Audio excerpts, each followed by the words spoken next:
Hello everybody! Happy Friday. Hopefully you can hear me and see me. I'm on time. What's happening? So let's see. I'll do all my pre-stream checks once I've started the stream like a true professional. We've got Scott Haddles in the chat. Looking forward to watching the stream tonight. Finally can watch on my big screen monitor. Ooh, fancy pants. I've just got my office side of the office properly set up. Don't forget to hit like. Quite right. Thank you very much. Welcome, Scott. Welcome, Nabokovo fan from the other stream. How are you? Good morning to yourself. David, how are you doing? Rocky's Rocky. Ross Hale from a quite cold Edinburgh. It's not been too bad here today. Weather chat with Aquarium Adventures. There's been 3 phases today. There's been, it's a bit dull, bright sunshine and roasting hot, or pissing down with a vengeance. Raining heavily. Well, it's after 9 o'clock, but alright. So Sheffield has been more like Brian is describing as a damp dreich Northumberland, but with pockets of very sunny, warm niceness. Martin, sorry I skipped over you there. I'm going to do a book to see if Graham makes it through the stream without running to PP. I'm quietly confident tonight. But yeah, you go for it. I'll pick 11:05 because that's generally when I'd go. NGW, hi from Doncaster. Hi from Sheffield. How are you? Just scrolling down to make sure you can actually. Yes, Courtney. Kaylee, thank you very much. Freshwater Ichthyology is in. We've been discussing, if you've been watching on Discord before the stream, you can join us on the Discord server up there. Look at that. Discussing the beers for the evening. So I have some new ones. Let me start again. Welcome everyone to the Friday night Fishy Business live stream, where we definitely talk about aquariums and fishy stuff and don't just go on about films and beer and whatever else we can find to talk about. This is a new one from Burnt Mill Brewery, Green Path. See, I'm learning now. Citra and Mosaic IPA. So I consulted my spreadsheet and realised there's a high preponderance of beers with Citra or Mosaic hops that I quite like. And having never tried this one before, I thought, we'll give that one a bash. So for all you ASMR fans.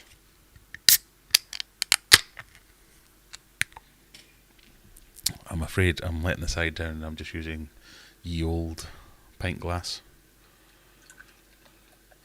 So I'm purely going on the hop choice for this one rather than the haziness or any of the other qualities. So we'll know whether this makes a difference or not. It's already quite a dark beer, golden colour. It's not quite as dark as it seems on camera. And I'm not quite as red as I seem on camera. But yes, this is definitely an amber. So there we go. That's the first beer for this evening. I mean, you can't see through it immediately, but it's not as hazy as I would like.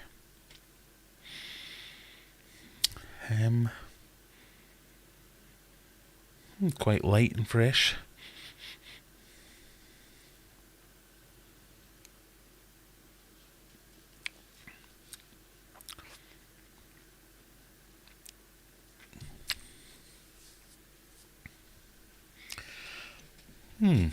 Okay, hops are not the only thing that make a beer.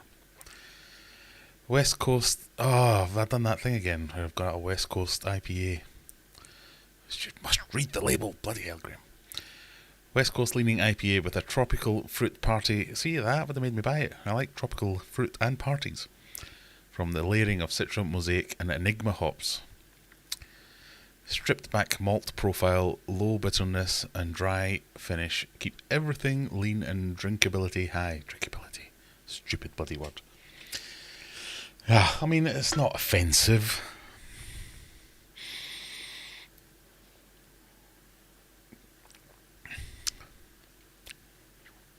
It's not nice. It's not offensive. So, let me know what chipples you have on the go this evening. We've got, like I pointed out, the Discord server has a dedicated beer channel where you can discuss your favourites, your least favourites, and let me know how we're getting on. Dangerous Dan's in, as is Mark. Hans says hi from Sweden. David says audio and video good. He doesn't say that, he says video and audio good. Get it right, Graham. Still light in West Cornwall, says Dave the Diver. No, it's dark now. Courtney, hello Courtney, how are you doing? Said Aquatics, good evening Graham. Hello, Said Aquatics and fish fans. I got your email the other day. I meant to reply to you and I did not.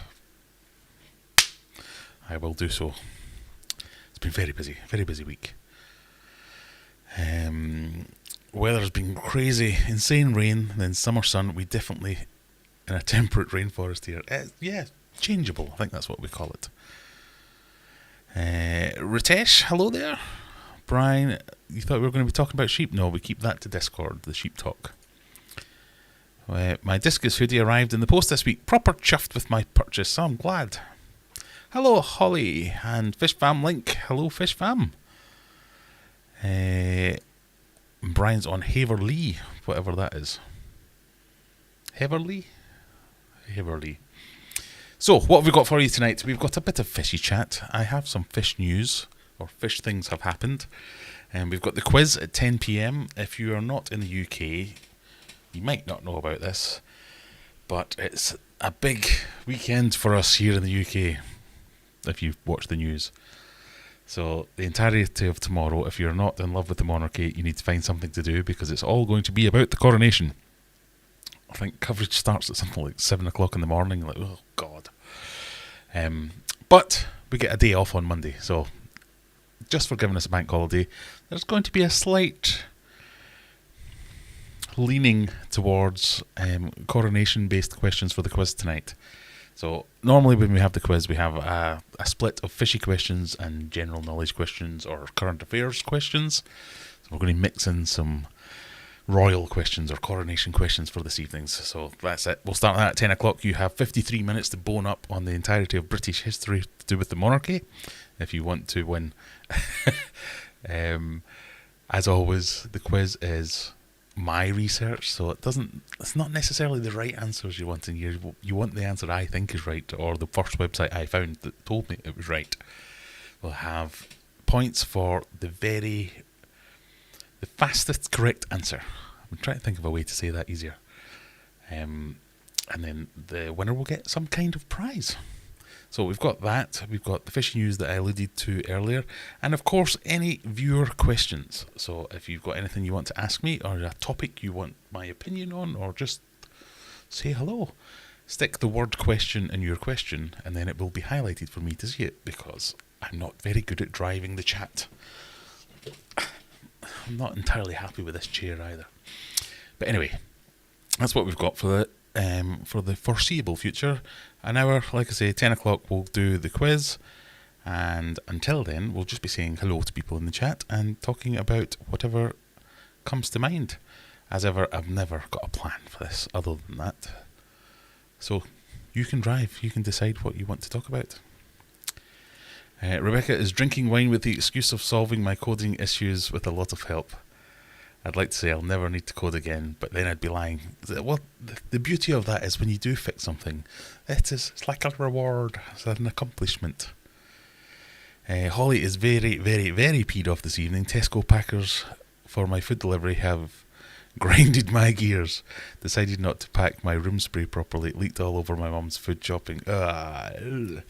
That's the beauty of online shopping, is you don't have to leave your house and you get stuff.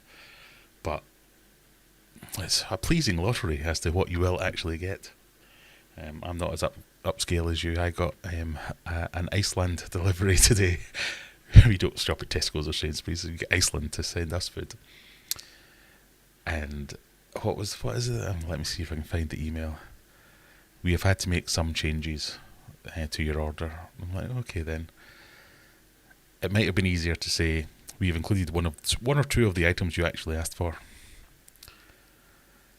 It was a bit of a disaster, but there you go. David doesn't get bank holidays off. I still have to work. The joys of being a chef, but don't you get double time or something like that? I used to work shifts, and that was always quite like bank holidays, because you get double time on a bank holiday if you're rotated on to a shift. Quite right, only Oscars a day off. Yep, and indeed bloody great. 2 bank holidays in a row. If I'd been really clever, I could have. I think if you'd booked 4 days off annual leave, you can get like 11 in a row or something along those lines.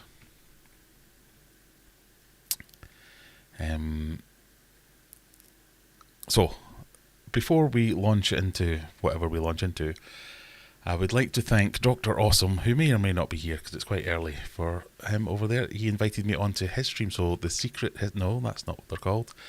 It's the... There's like 3 or 4 aquarium channels that have stupidly long names, and I always confuse them all and get them all mixed up. It's the Amazon Research Centre for Ornamental Fishies. Invited me on, so was it Wednesday I did that? I saw a few of you there, so thank you very much for the support. But he invited me on to talk all things fish and all things me, really. So that was an uncomfortable experience. I don't like talking about myself. I know that seems weird when you're here literally watching me talk constantly. But, you know, I have crushingly low self-confidence and self-esteem issues. So it was quite nice to get on and talk on someone else's channel for a change. So I hope a few of you got a chance to see it. If you didn't, on my second channel, so I'll leave or someone will leave a link. I won't, because I can never remember how to do it. Oh, come on, Graham, you can do this. There is a whole thing in live stream, quick links. There we go. On my second channel, there will be, I did a quick clips video of that video, so a couple of the questions, a couple of the topics that we talked about, but if you want to see the whole thing, you can go over to Dr. Awesome's channel and leave him a subscribe, leave him a click, a like, a comment, something along those lines. It's always good to share a bit of support. But if you do want to check it out, the clips version, because you don't have a lot of time, go and check it out on my second channel, which is the link I've just posted in the description. And while you're there, if you haven't already, give me a subscribe, because I've only got this far away from getting 100 subscribers, which was a little goal that I wanted to get to on my second channel. So I think I only need 4 more subscribers to get to 100. So if you don't mind, give me a little bit. As Brian says there, it was a great stream. I don't believe it was just Pepsi Max. It was definitely just Pepsi Max. It was 6 o'clock in the evening, so it's not like it's the end of the working week like now, where I can enjoy a cool, fresh beverage.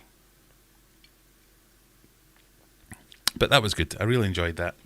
I'd like to do more of that kind of thing. So if you have a favourite YouTuber that you think I would either get on with or disagree with on every point, feel free to suggest. If you are a YouTuber and you want to come on my live stream or have me come on one of yours, reach out, join me on Discord, send me a message, send me an email. Happy to do it. It's always good to get different perspectives.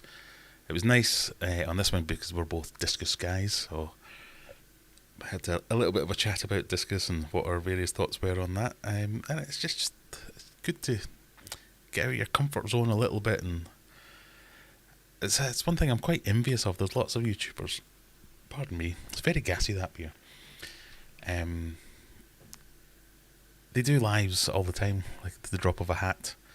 I'm very self-conscious about doing live streams, especially, and I guess it's the worst way to do it possible is do it with really strong beer, Graham, because that's a good idea. You'll never trip yourself up or say something silly then. But there's a whole community of people out there who live stream, and there's like 4 or 5 people joining the live stream all the time. And there's that back and forth, banterish kind of thing, rather than just listening to this idiot for 2 hours. So it's an interesting thing. I might think about it. Coral Works says, "Hey gang, hello yourself." We have a question already. There you go, from Brian. I've always meant to ask you, hang on, where did it go? Your fluval in the background, is that on an IKEA Kallax? And is it Aroma 125? Yes, to both questions. It's something I've been rinsed about mercilessly for how long? Something like 6 years. I made a video about a cheap aquarium stand, just use the IKEA Kallax, and every comment in that aquarium Every comment in that video is, "What an idiot! You can't use IKEA stuff as an aquarium stand. That will collapse within weeks." Literally, since IKEA came to Britain, I've been using them as aquarium stands, and never once have they given way. So yes, that's an IKEA Kallax unit, and that's an aquarium, 125 litres on top of it. Iceland are great though. They are great. I mean, I can't say enough good things about Iceland. I don't know why more people don't shop there. They put liners in the boxes when they deliver, and they actually pack your goods so the stuff doesn't leak. Well, I've only ever had Iceland. I think we used to get Asda every now and again. I got a bit pissed off with Asda because they never gave you what you wanted. This was the first time Iceland haven't given me what I wanted, but yeah, maybe I need to upgrade to Waitrose or Ocado or whatever it is. I watched that live. Thank you very much. Yeah, I enjoyed doing it. David, you're at 98 now. Oh, thank you very much. And Kyle, you just subscribe as well. That might be 99. And if Holly does it as well, they might get over 100. Oh, I'm excited now. I'm going to have to help. How do I look? Yeah, everyone, all 50 people watch me right now while I go through a thing to check out my subscribers. This is very self-indulgent of me. 103! Wow. That worked. There you go, that's what it's called. Can you see that? Aquarium Adventures Clips. We're up to 103. Thank you very much, everyone. I've brought you 2 new subs. Thank you, Only Oscars. I'll send you one on Discord. A very cool new channel. Oh, yeah. Suggestions, welcome. Enjoyed the Dr. Awesome stream. I enjoyed it too. I'm glad a few people liked it. Plus Pictic. Yeah, I mean, I've spoken to him. Well, not spoken to him, but we have exchanged messages a couple of times. I think it's good when you get people that either are kind of aligned, polar opposites, or just interested in very different things. If you get someone that's just a bit meh, it's often hard to, or in my opinion, it's often hard to watch where people just constantly agree with each other, unless one of them knows a lot more than the other one. So that's perfect for me because I know nothing. So most people are usually good at telling me something I didn't know. But I've watched a lot of live streams in the past where the guests just go on and just somebody says something they agree. I mean, it's hard not to because you're trying to be polite and all those kind of things. But it doesn't make for great viewing if you just go, I like that. Me too. So when you get a bit of a, well, what's it like doing this? So for instance, Pictic, the whole creativity, the design, the artistic side of things, that's very different to my chuck something in and see what happens point of view. If it was someone that intimately knew their subject and had a specialty, if they were like, that's why I enjoyed doing with Dr. Anthony, because he's a discus guy, but he's also a professional. He is a doctor. He's a fish biologist. He's studying these things, so you get a little bit more in depth with these things. You don't get a chance to talk to people like that every day. And so yeah, well, it's good stuff. Red Laser sub 98. Thank you very much, Red Laser. I have to plan the rare times I stream. I'm too self-conscious about it. Yeah, I completely understand how you feel. I loved the idea of streaming, but hated preparing to do it. I mean, what are we on now? 112, 111, something like that. I think you have, well, for me, how it works is don't overthink it. It's good that I can kind of rely on 40, 50, 60 people to show up every now and again, and I can feed back off the audience. But when you're streaming to like 5 people, that's tough work. But even when you are streaming to 5 people, that's 5 people that have turned up to hear what you have to say, or that want to know more. It's not to be sniffed at. So I appreciate you all turning up on a Friday night when there are many, many, many better things to do. I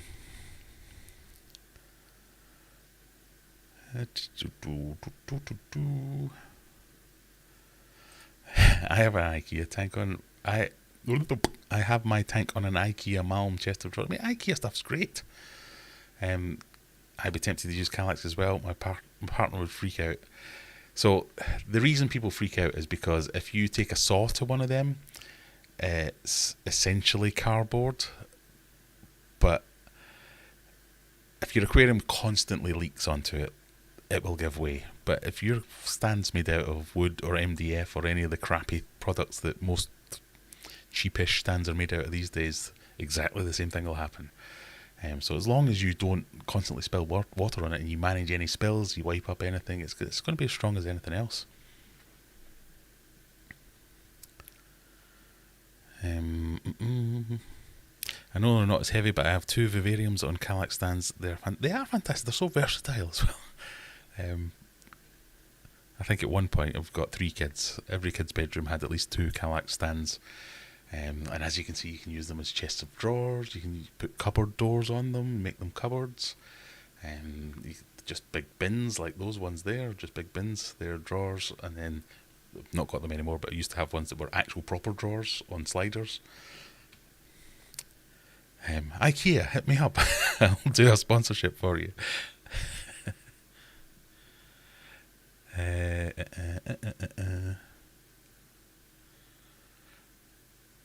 Question again. After the stream visit, are you still thinking of changing to King of Disaster? Well, yeah, so one of the things we talked about there was my penchant for disasters, which I like to think is unfair. I don't actively seek out disasters. Okay, I have a few disasters, and I think my unique selling point is that I don't cover up my disasters. So when something bad happens, I'll show you something bad happening. I wish I could show you more good things happening, but I'm not going to deny that mistakes, disasters, failures get more engagement in terms of YouTube watches, but I'd much rather not have that engagement and have a smoother ride. So I won't be rebranding as King of Disasters, because I don't want to encourage that kind of thing. I don't think I've had that many disasters. I think I'm probably hitting around average. I'm just showing them all rather than not focusing them. It's not a disaster, but I'm having a bit of a bad time at the minute with Mega Tank. No, it's nothing bad. You don't have to worry, we haven't flooded anything, nothing like that, nothing's died. But I'm having a bit of a tank.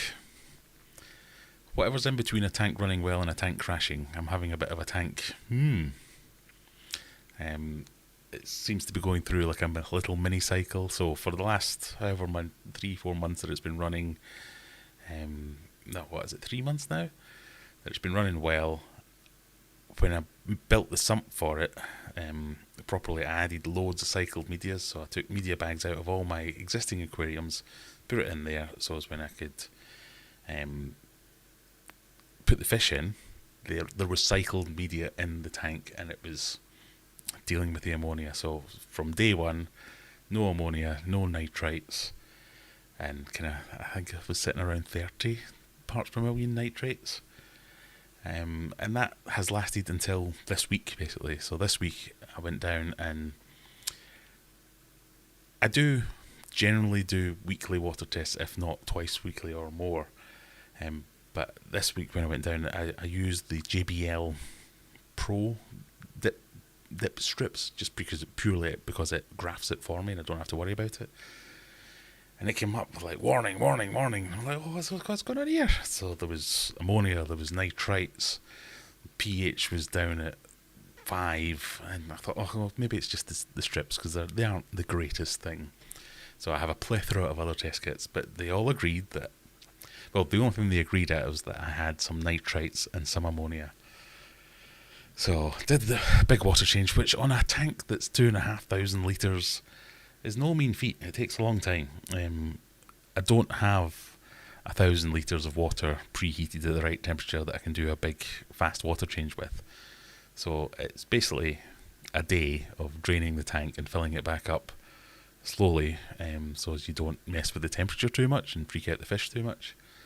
So I've done that twice this week to try and get back up on it, and the levels are like 0.5, so it's not like it's got 7 parts per million, bright red on the API test or any of that kind of stuff. It's just touches of things that shouldn't be there. So nitrite, I can't remember the last time I saw nitrite turn up on a test strip. That's for those of you who might be new to the hobby, the way the cycle works is OBS has just died. I don't know if I'm still going. Sorry about that. The OBS just died. So basically what you want to see is no ammonia, no nitrite, and just some nitrates. So it seems like something has triggered a mini cycle. I mean, these are big fish that I've got in there, especially the snakehead. They're eating a lot, they're obviously pooping a lot, so maybe things are just starting to catch up with themselves, need a little bit of time to settle in. I don't know.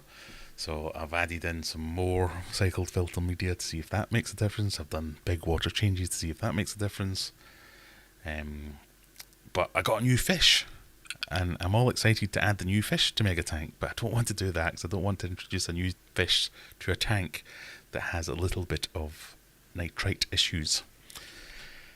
So those of you who follow on Discord up there will already know this, but I now have a giant gourami, which is pretty awesome. So I'm going to make a video about that over the weekend. That's the task that I need to do. He's currently in the tank that the tilapia was in, because the tilapia is gone. I don't mean that to sound quite surprised. I know a lot of people like the tilapia, and I got a lot of comments of, oh, that's a shame, the tilapia was really nice. The tilapia was not really nice. The tilapia was really pretty. The tilapia was an arse. The tilapia was a death machine. It did not like other fish. So he had to go. He just had to go, basically. So I had him in my other tank, and I saw over the weekend, I think it might even been Saturday last week, someone came up in one of the groups saying, oh, giant gourami, 13, 14 inches, anybody interested? And I sent them a message saying, oh yeah, I might be interested, can you tell me more about it? Crucially asked the question, what's its temperament like? And I didn't realise when I sent the message, but it was the guy that I got the snakehead off of.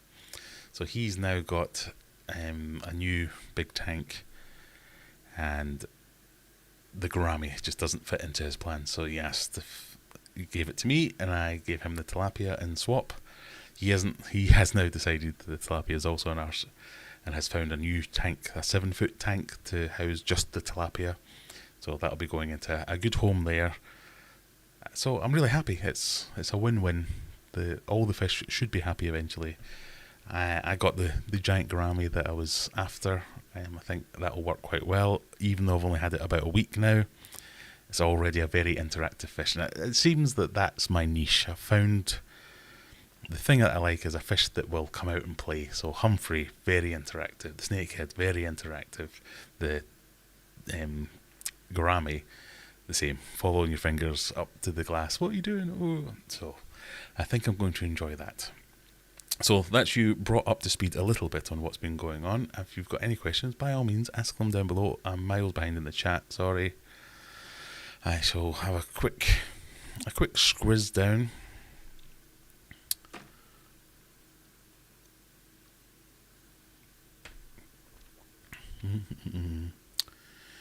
I've had those industrial units bow, but that was the chipboard. Yeah, Galax is nothing.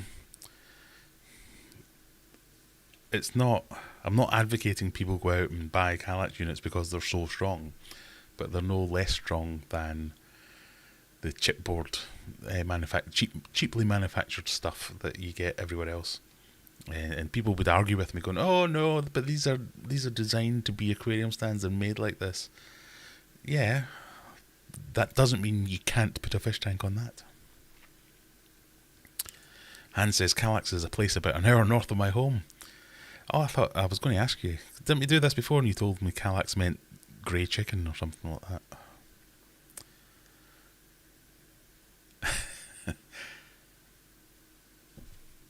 Pardon me. Most people use the Besta cabinet, slightly more supported the weight.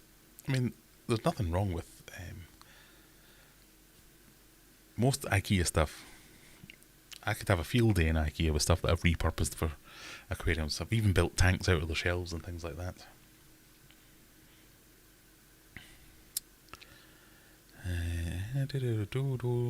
Humble Crumble says hello. Hello yourself. Me and Alyssa really worked in our stream, which classed with Aquarium Co-op, although we actually didn't notice it dropped till I think the end of his stream. Yeah, I mean, it is a niche audience thing, isn't it? You've got to... I mean, I don't consider who might be streaming at the same time as me. Not through any kind of inflated ego thing. It just never occurred to me that someone else might be streaming at the same time as me.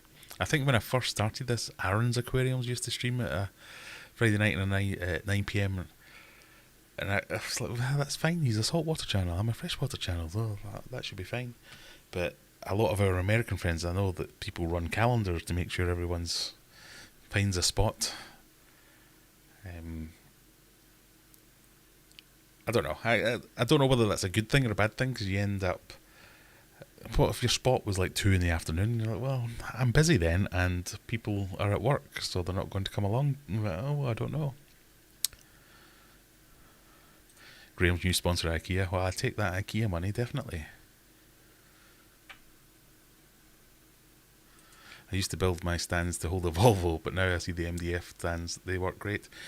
Nothing wrong with a good stand video. In fact, one of my next videos might be a stand video. So I've been and I've bought some lumber, as our American friends might say.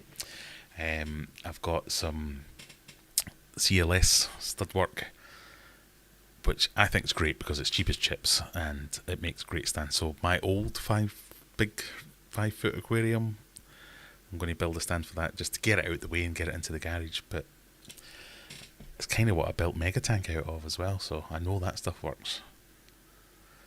People do, and Mega Tank, the stand on Mega Tank could hold up the house. It's stupidly over-engineered. You don't need anything like as strong as the king of DIY stands. They are the king of over-engineered aquarium stands. But just that little bit of peace of mind sometimes is worth it to most people. So there's nothing particularly wrong with over-engineering stands. I remember watching a video once about they're talking about the screws and the nails they were using. They were listing off all the various tolerances that they were built to and the shear strength and all that kind of stuff. And like 6 screws would have held up 300 tons, but they put in 600 screws and then reinforced everything with wood anyway, just to be sure. You're thinking that's the kind of confidence in your work, isn't it? If IKEA do sponsor you, get them to align their shelves so the DIY tanks line up. They do in America. Maybe somebody told me that they've changed the dimensions of their glass shelves, so I should maybe have another go, and I might be able to get a more even aquarium. But I'm styling that out to say I meant it like that, so as I've got something that lifts the lights a little bit higher off the water level. Totally meant it. Most aquarium stands are brands are MDF. Most of them, yeah. Or at the very best, laminated chipboard. King of Disasters versus King of DIY. Some would say they're one and the same thing. It's better to learn from others' mistakes. Sometimes, yeah, exactly. If I'm providing a public service where I can now show you, well, if you do this, disaster will ensue. I've saved countless people from the same disasters. Oh, struggling to get through this one. Do an IKEA with IKEA rack with IKEA glass shells. What else could I put in there? There was something I was using IKEA. They're, what are they called? The plastic tubs, basically.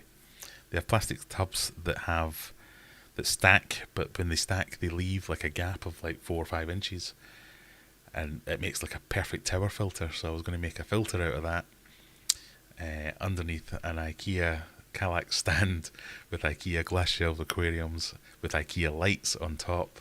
I just need them to make a pump of some kind, and then we can do like a 100% IKEA aquarium.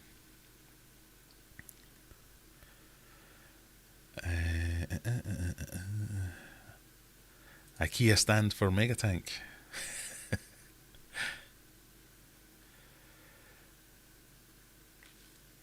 Who knew that the tilapia absorbed ammonia and nitrogen? Maybe that's what the case is. I just sucked them up.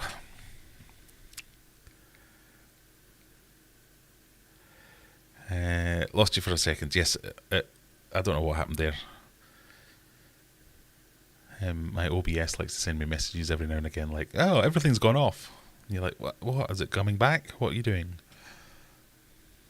So I'm back now, hopefully.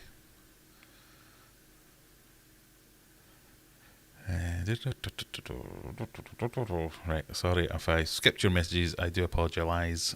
Stick question your question if you have a question, and I won't miss it. As another beta tester of BioRock, how is your BioRock holding? Pretty well. I have very specific circumstances, so there's like 8 shrimp in there.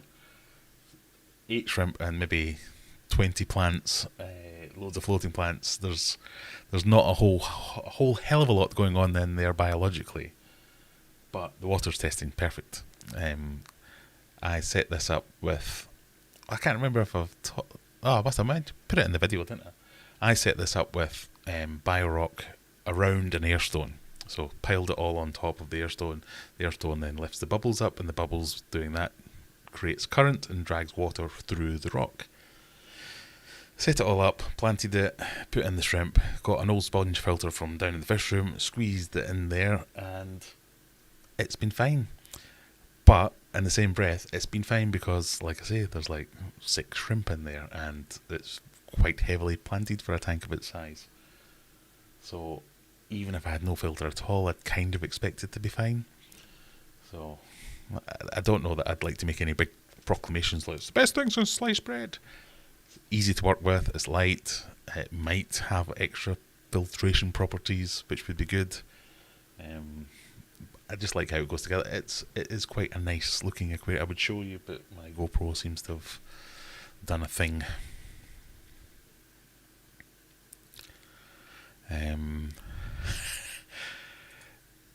When did we name the tilapia Eric? Did I miss this, or was this after one of my very strong beers? You have been the biggest advocate for Eric the tilapia. You made me feel really bad about getting rid of him, but he was not just misunderstood. He was a horrible fish. Eric is innocent. No, he isn't. It was either give him a new home or eat him. Stingray 73 Vet. I question, bought first tank since childhood, 75-gallon Aquarium, and wanted to drill for overflow. Best way to tell if it's tempered glass. Oh, there is a way. Why am I having a brain fart about this? I think there's something you can do with lights, and there's something you can do with polarized glasses. If only our chief mod was here, she would be able to answer that, because it was her that told me, and I've completely forgotten what it is.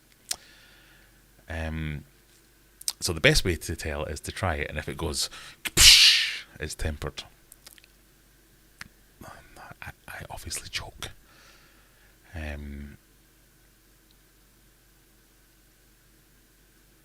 Welcome to the Grammy Club, says Hans. I know, I'm quite excited about this. I'm wondering if this is going to change my whole outlook on life. Because every Grammy I've ever kept in the past, as you well know, because I've made this point many times, has made me go, it's alright. Whereas this one, less than a week in, it's already given me a bit of attitude. It's already interested in what I'm up to when I'm messing about in the fish room, I think this is going to be a good one.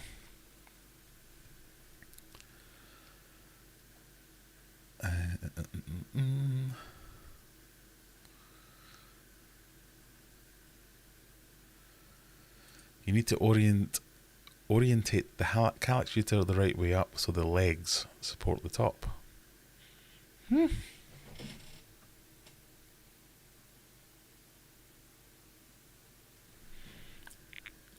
That wasn't the way you could put them the wrong way around. IKEA's epic. You can make cages for many animals. Yeah, there's, again, people use Kallax for, or maybe not Kallax, but I've seen there's like an IKEA hacks website, so you can use them as server racks. The lack table, I think it is the perfect width for your standard 1U server. You can use them as animal cages. You just build, like, staple a bit of mesh to the front, and then you've got an animal cage. Oh, it's great stuff in there. Pardon me. Aaron's Aquariums is gone now. Well, last time I looked he was, yes.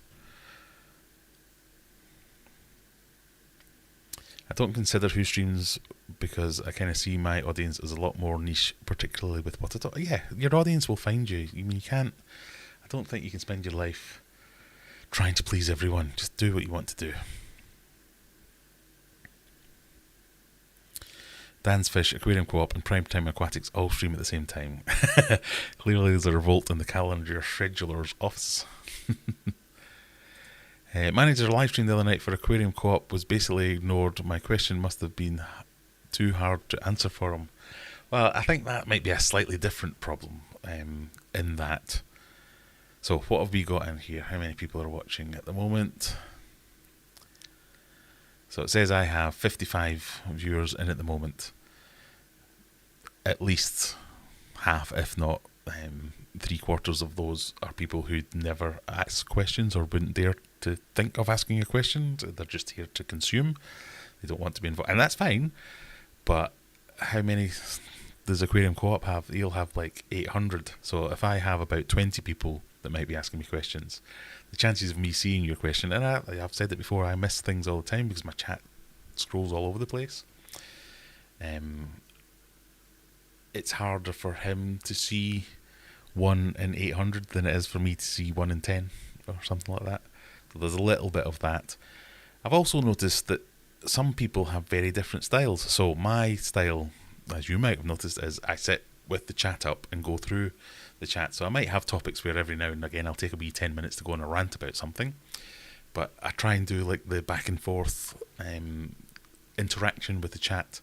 Some streams don't do that, so they'll pick particular questions, or if there's super chats or stuff, they'll pick out the super chats, but they're doing their live stream because they have their thing that they want to talk about.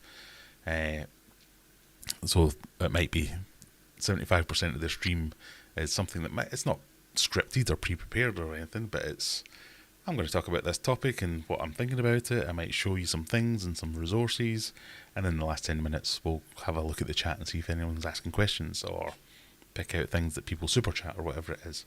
So it's all about how different people run their streams. And I am in no way an expert in live streaming. If anything, I'm bad at it. What are we on? They say 111 streams. So, and it's more than that because that's only 111 called Fishy Business.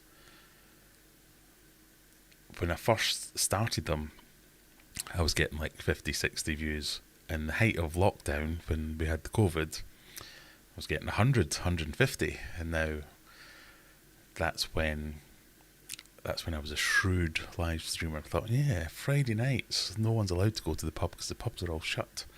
I'll give the public an audience an option. And then as soon as lockdown lifted, my numbers went from 100, 120, 130, 100, 10. I was not as clever as I thought I was. Pardon me. Holly's got a question, but we'll move on to our next beer. I'm going to try and move in strength order this evening. Yes, so the next one, I fear we might have gone a bridge too far, is Vocation Life and Death Classic IPA, 6.5%. No hint of West Coast, hopefully.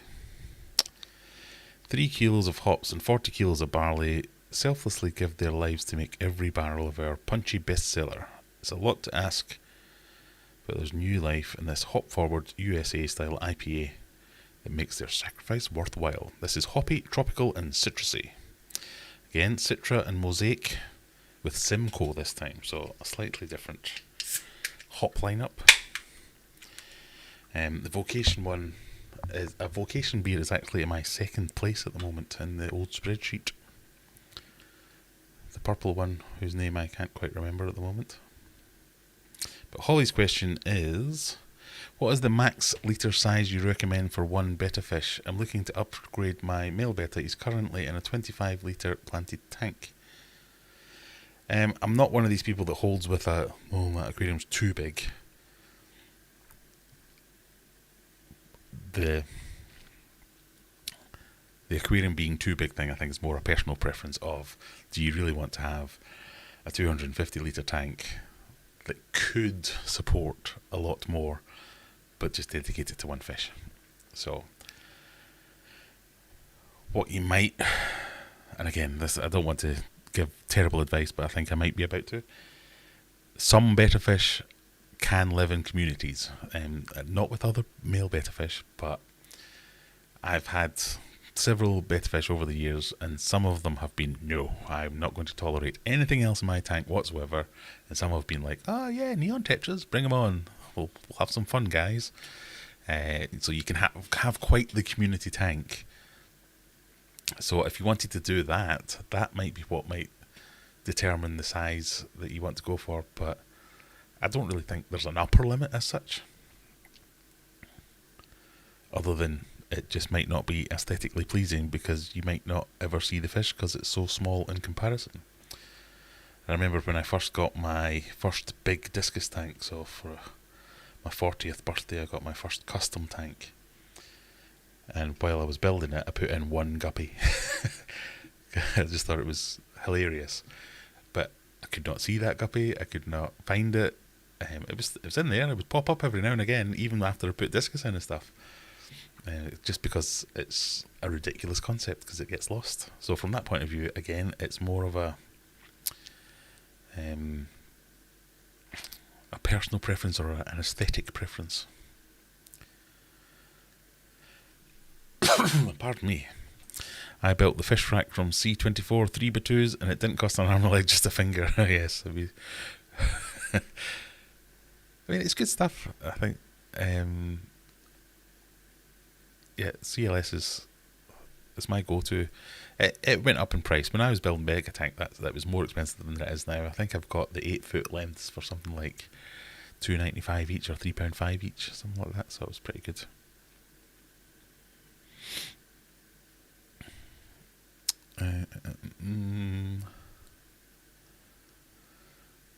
There's an extremely awesome UNS aquarium terrarium thing that looks amazing. I'd love to see you cheapify it.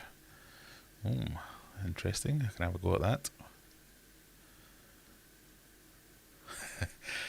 Hello, I'm finally here on Dr. A's stream. Graham said I was new here, so hello everyone. My name is Nabo, not Naboo.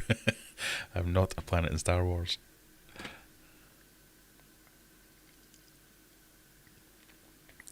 Question, how much air is going through Megatank? Re-nitrates. I don't know how to measure it. I have two air pump. I have two air-driven. God, forgotten how to speak. I have two air-driven sponge filters in the tank itself. Plus, obviously, I have two overflows and two returns going into a sump. And sumps, by their very nature, are quite good at oxygenating water because there's lots of churn and water surface movement and things like that, and I have the returns pointing, breaking the water tension on the surface, so there's plenty of oxygen getting in there.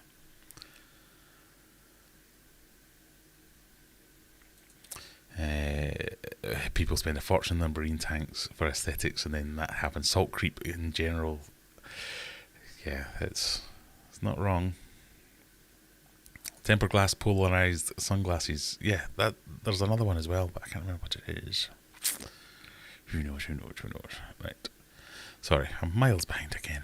Right, we've got 10 minutes to the quiz, so let me start the quiz so as I can at least get you all the right link, he says, hopefully. So 10-minute warning. This is the link to the quiz going into the chat.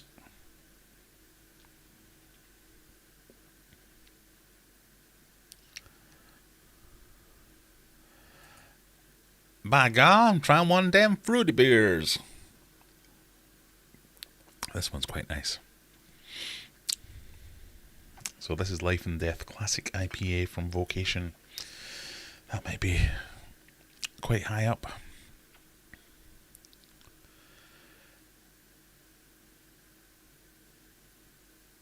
View a cell phone through the glass with polarized sunglasses on.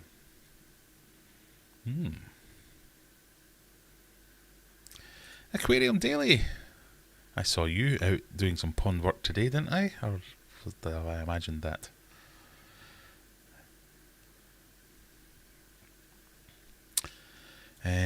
Wow, Aquatics, how's the pond bunker going? Well, the digger, or for my American friends, the backhoe, is being delivered tomorrow.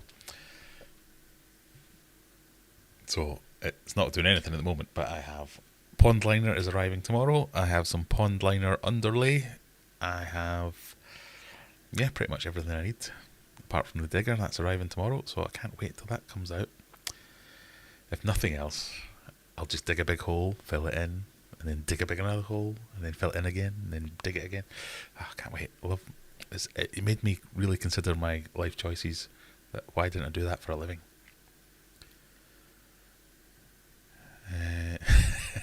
The fish room says good morning, good evening, because it's almost 10 p.m. here, but welcome. For those of you who are just joining, we're about to do the quiz. That was the link that I just posted recently in the into chat. It's a fun quiz, a myriad of questions. Don't feel you have to be some kind of fishy expert to get involved. Was just asking if when he is going to follow through on breaking into the what? Is this the king again? King Charles? Sorry, I must have missed your earlier.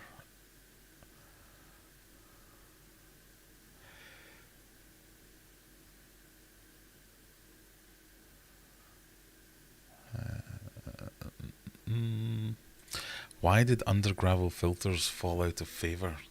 It's a shame that, isn't it?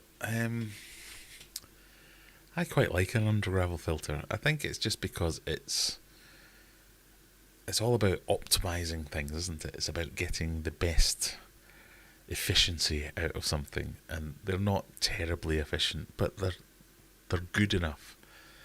And that's what I've always thought. Yeah, undergravel filters are good enough, but X is better. So if you can have better, the things that are good enough are eventually going to fall out of favour. I think it's one of those deals rather than them being... Because they're much like a sponge filter. It's very cheap. It's very easy.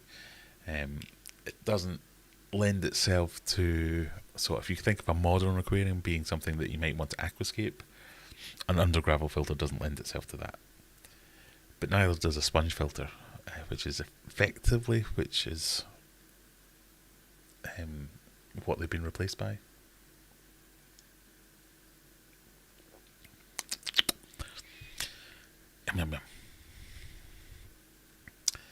Graham's going to make faces at this. No, I quite like this one.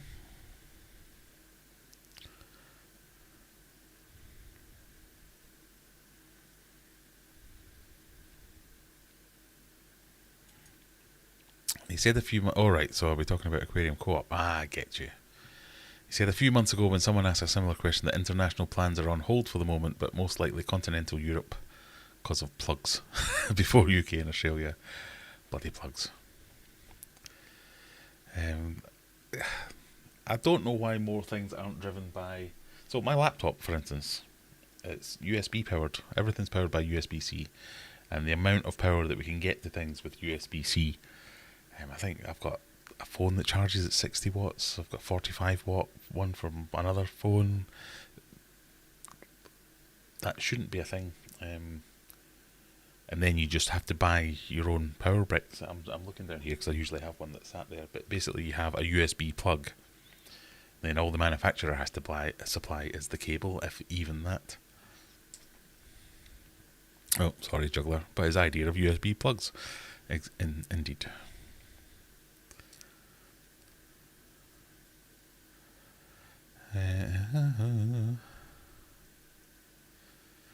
The fish room, you deserve it. I like your podcast. I have a few comments on plecos, but they're a strange group of fishies. Oh, I'll have to check that out.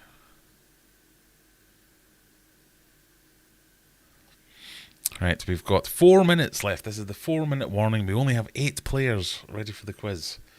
It's going to be a huge prize tonight. There isn't.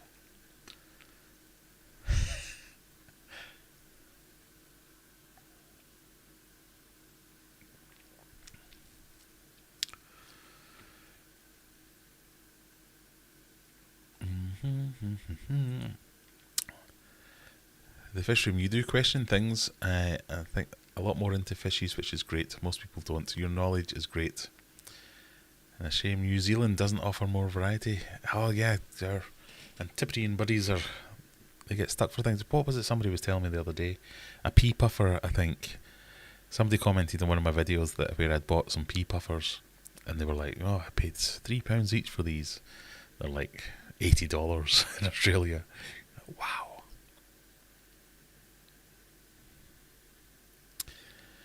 Glad to hear your bio-rock tank's holding up. I agree with the bio-load. It would be hard to tell a real difference.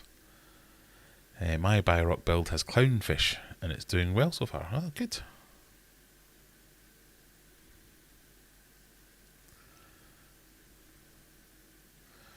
Right, I'm going to check through for other... Graham set the right like. Yeah, well done, Graham.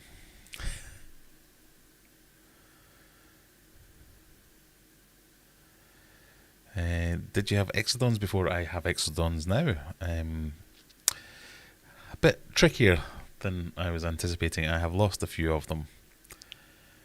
That might be in part of the next video as well. I've been trying some things with them because it's not been going well. Question was your worst life decision to support Partick Thistle? No, my granddad supported Partick Thistle, but as did one of my friends at school, but no, that wasn't my team. King of DIY did go to the UK. He did once, yes. Proud you let him in, criminal. What is the numeric code to enter? 170531. But if you just use this link, it should let you in. We're up to 17 players and almost ready to go.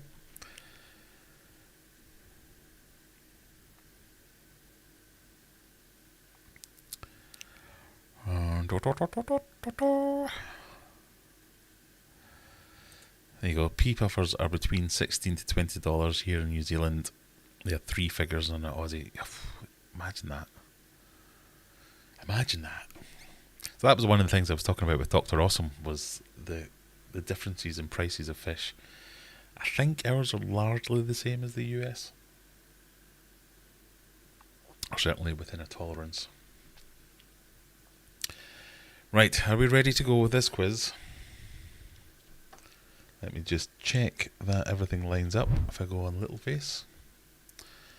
Not quite. There we go, that's a wee bit better.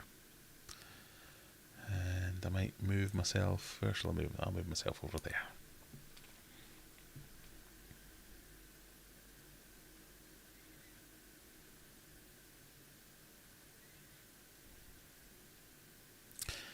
Passing Wind has joined. Hello. Don't know why that made me laugh. Pardon me. So as always, I like to make the editing for myself a little bit easier because I put this on my second channel. And if you've only just joined, I have a second channel. go and join said second channel. But are we all ready? Are we all ready? Scott's just come back. Come on, Scott. Just in time.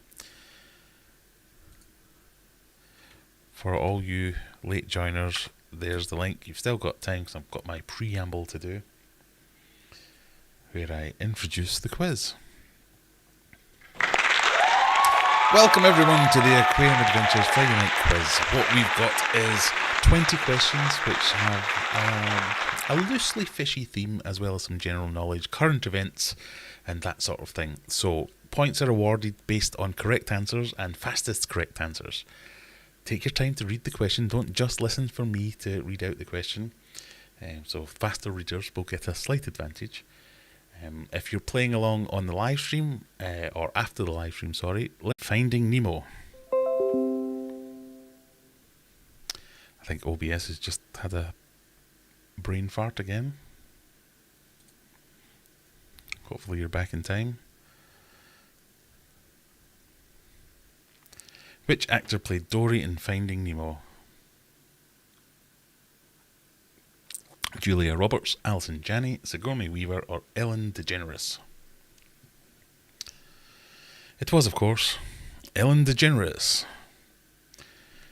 First coronation-themed question. What is the name of the crown King Charles will wear for the coronation? Is it the Crown of Westeros, the Bowling Green Crown, the St. Edward's Crown, or the Helmet of Destiny?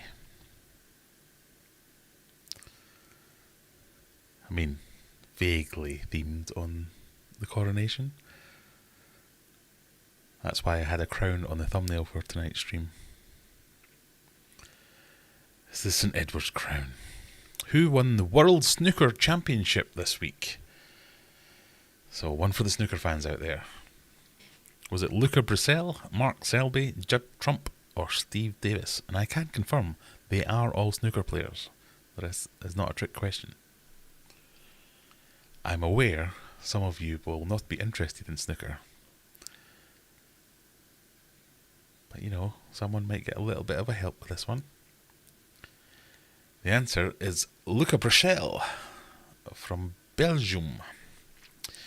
JCVD versus Stevie Seagull. Whose film career grossed higher? Was it The Muscles from Brussels, or was it Steven Seagal? So, total films, any film that they were in, if you add up how much money that film made. Who are those actors? Who are those actors? Come on, Rebecca. It's making me feel really old. So, Jean-Claude Van Damme on the left, Steven Seagal on the right. Jean-Claude Van Damme, also known as The Muscles from Brussels.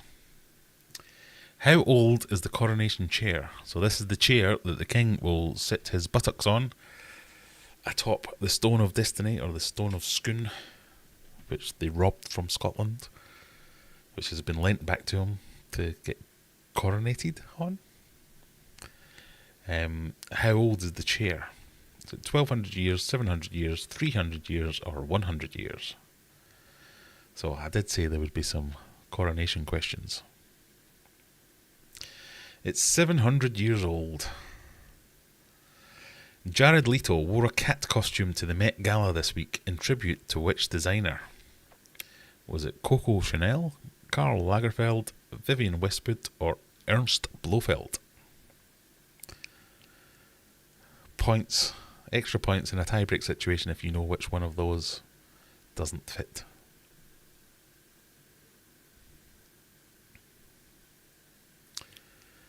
Cinema Reef in an early lead, just ahead of Dan. The answer was, of course, Karl Lagerfeld.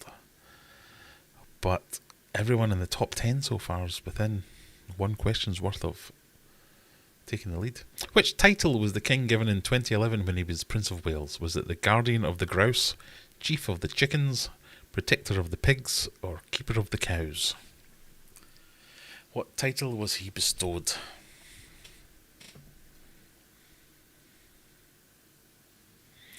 The Stone of Scone is birth. They've stolen it back. They've borrowed it. With our permission. It's the Keeper of the Cows. Who knew? What was the name of the shark in the movie Jaws? I don't know why the picture's gone.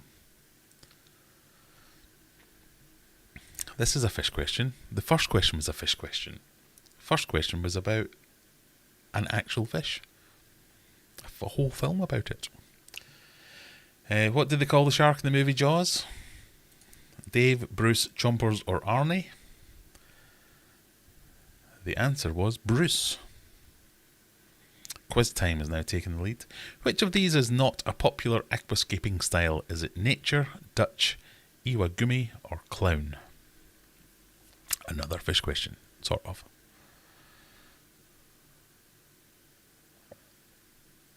Which of these is not a popular aquascaping style?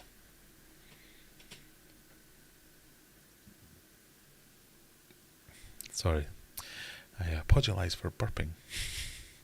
Everyone's now claiming to be chief of the chickens. Clown is not a popular aquascaping style. How many categories of fish are there, scientifically speaking?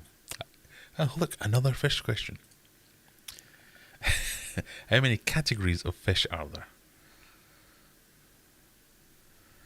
So, you know, like genus, family, category.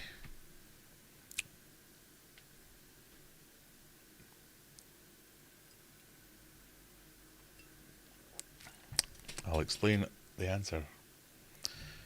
There are 3.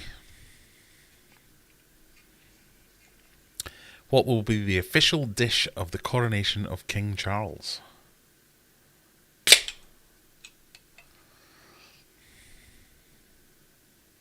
Is it coronation chicken, coronation quiche, coronation beef, or coronation chicken nuggets?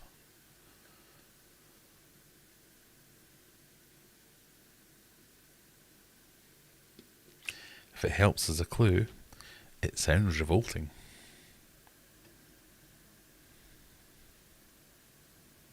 It's coronation quiche, a vegetable quiche. Blech. What is the deepest river in the world? Is it the Thames, the Amazon, the Nile, or the Congo? The deepest river in the world. We have moved on to North Brewing Co.'s transmission, for those playing along at home.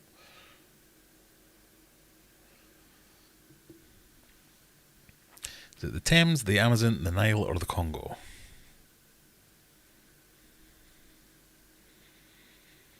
It is the Congo. Quiz time in the lead at the moment with 199. Mark close behind with 190. Which of these is not a knot used for neckties? I just wanted to say this to say not a knot. Is it Windsor, Balthus, Splicer, or Pratt?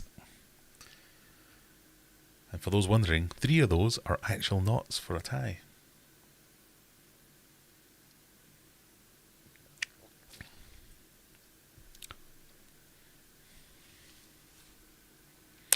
It's Splicer.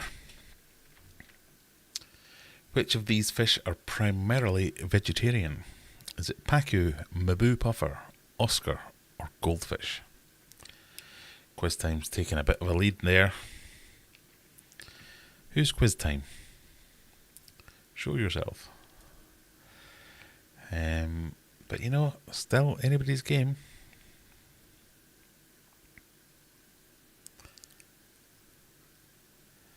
Anybody except David, Binny Bob, or Fathom Aquatics. It's Pacu. Which club is King Charles a member of, alongside other famous names like Stephen Fry, Nigel Mansell, and Daniel Radcliffe? Is it the Magic Circle, the Jockey Club, the Actors Guild, or the Mile High Club? I mean, the Mile High Club. That's in no way funny.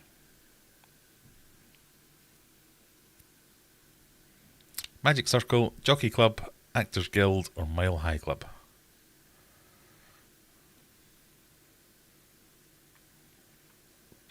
It's the Magic Circle. Which of these fish have I made up?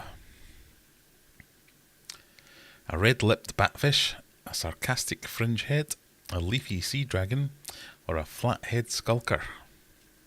Which of these fish have I made up? So, basically, which of these fish isn't real? The Magic Circle's a strange one. My uncle and grandfather were in that. So friends with Prince Charles or King Charles. I made up flathead skulker. The word fish derives from which language? German, French, Greek or Russian? Which language does fish derive from?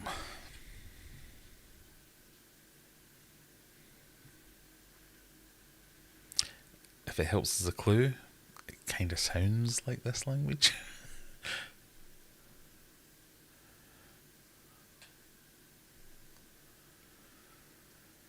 It is German.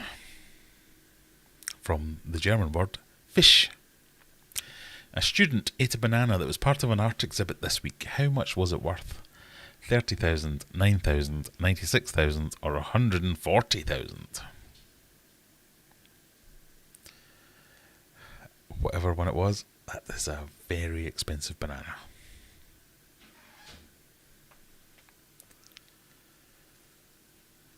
His excuse? Sorry, I was hungry. That was a £96,000 banana. Which country unveiled the first charge-as-you-drive electrified motorway this week? Spain, New Zealand, South Africa or Sweden? My grandfather was also a Freemason. My grandfather was also a Freemason. Maybe we were related. Which country unveiled the first charge-as-you-drive electrified motorway this week? Spain, New Zealand, South Africa or Sweden? Quiz time still in the lead, but catching quickly is David. It was Sweden. The Queen famously kept corgis. What does the new king prefer? Last question. Last chance to get to the top. Is it Jack Russell, King Charles Spaniel, Labradoodle or Chihuahua? Jack Russell, King Charles Spaniel. You know, what with his name being King Charles? Or am I trying to throw you off? I am. Labradoodle or Chihuahua? What do you think it might be? It's Jack Russell's. The king prefers a Jack Russell. So there we go. Quiz time is our winner on 288 points. 5 ahead of David Rosevear. And then Nabo, 266 in bronze. You get the bronze medal. Juggler, 259. Dangerous Dan, 250. All good winning scores. We've said in the past that anything over 200 is to be commended. So, the shiny silver ones, Shadow, Mark, Cinema Reef, Dan, Dangerous Dan, Juggler, you all deserve an extra round of applause. Well done. Congratulations, everyone. If you've just joined us on the second channel, I hope you play along and let me know down in the comments what you get. And otherwise, we'll say goodbye to you now. Bye. While we now go and look at the insights, which I think is the favourite part. So now, stick in the, if you've got a problem with any of my answers, stick question. You're an idiot, Graham. That one was wrong because X. What I want to do is go into the insights though, and we'll see who got what right and what wrong. Which actor played Dory in Finding Nemo? I worried about this one, I must say, because I thought, I wonder if they use a different actor in non-English speaking countries. So when I saw Hans got that one wrong, I thought, oh, maybe they used like a famous Swedish actor instead of that one. But so I apologise. What is the name of the crown? Wow, loads of people got that one right. Is that because the other answers were ridiculous, maybe? Who won the World Snooker Championship? That was a leveller. Not many people got that one. JCVD versus Stevie Seagull. Did none of you people know who Stevie Seagull is? Or JCVD? Loads of people got that one wrong. So, I don't know why, but I ended up doing a lot of... I'm not sharing my screen, sorry. I ended up doing a lot of research into JCVD and Steven Seagal today. Apparently, Sylvester Stallone tells a good story about them where, you know, they had a bit of a beef, these two. If you don't know who they are, they're action stars from the 90s. JC, Jean-Claude Van Damme versus Steven Seagal. So Jean-Claude Van Damme was like the muscles from Bustles. He could do the splits, he could do karate, he could do all these other things. Steven Seagal claimed to be able to do Aikido and had a real problem with Jean-Claude Van Damme, and they had a beef basically where he would just talk smack about him all the time, say, "Oh, that Jean-Claude Van Damme, he's a this, he's a that, I could kill him, I could do that." And they were both at a party at Sylvester Stallone's house where Jean-Claude Van Damme offered him out, said, "Right, let's stop talking crap about me, let's get in the back garden now, we'll have a fight and see who wins." And Steven Seagal ran away. Now, I used to really like Steven Seagal, but the more I read about him today, he seems like a despicable person and deplorable, especially in his later years. But yeah, it's put me right off Steven Seagal and put me right on to Jean-Claude Van Damme. How old is the coronation chair? So that was, apparently it's been rebuilt several times because it got blown up in the Blitz or something like that. How are you meant to know that? Oh, I thought this one, Jared Leto wore a cat costume to the Met Gala this week in tribute to which designer? I thought everyone would have got that because I seemed unable to avoid stories about it.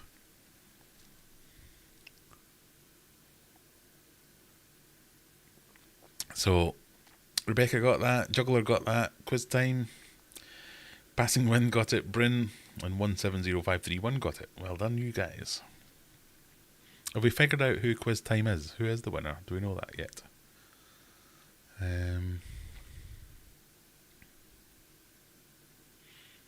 Quiz Time is me! Kaylee is the winner. Congratulations, Kaylee. So, the only person who got the title right was Quiz Time. I did think a few people would get that one wrong, but I didn't think everyone except one person would get that one wrong. What was the name of the shark in the movie Jaws? It was indeed Bruce. I thought everyone would know that one. Violet Renee has just subscribed. Thank you. Welcome, Violet, if you're here. What is not a popular aquascaping style? Yeah, most people got that one. How many categories of fish are there? Oh, so this is the one. Only one person got that. Oh, so the categories. We'll come back to that. In fact, I'll show you how I came to this question. That's how we'll come back to that. What will be the official dish of the coronation of King Charles? And the answer was quiche. Not even nice quiche, horrible quiche. It's a vegetable quiche with like mung beans and it just sounds revolting. What's the deepest river? Yeah, most of you got that one. Which knot is not a knot? I just like the alliteration of that question. I'm sorry. What fish is primarily vegetarian? Yeah, that's fair enough. Which club did he join? Yeah, we got that. Which of these fish have I made? Did most of you go for the sarcastic one? Because that's the reason I made that question. Fish derives from which language? German. A student ate a banana. How much was it worth? Yeah, you don't really know about that one. Oh wow, loads of people got that one right. I had no idea that Sweden had unveiled a charge as you drive motorway this week. And I hope to catch you out with the last question. The Queen liked corgis. What does King Charles like? And King Charles Spaniels was one of the questions, but you got there in the end. So, to make it up for everyone, I'm now going to say, I'm going to show you. What am I going to show you again? What was the question? I've forgotten the question already. See, that's the problem when you trial beers on your live stream. How many categories of fish?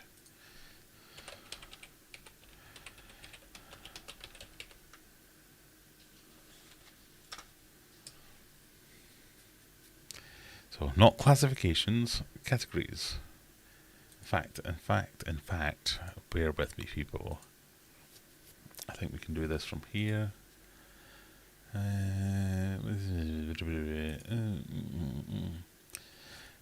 So, it was a website that said there are 3 categories of fish: bony, jawless, and cartilaginous.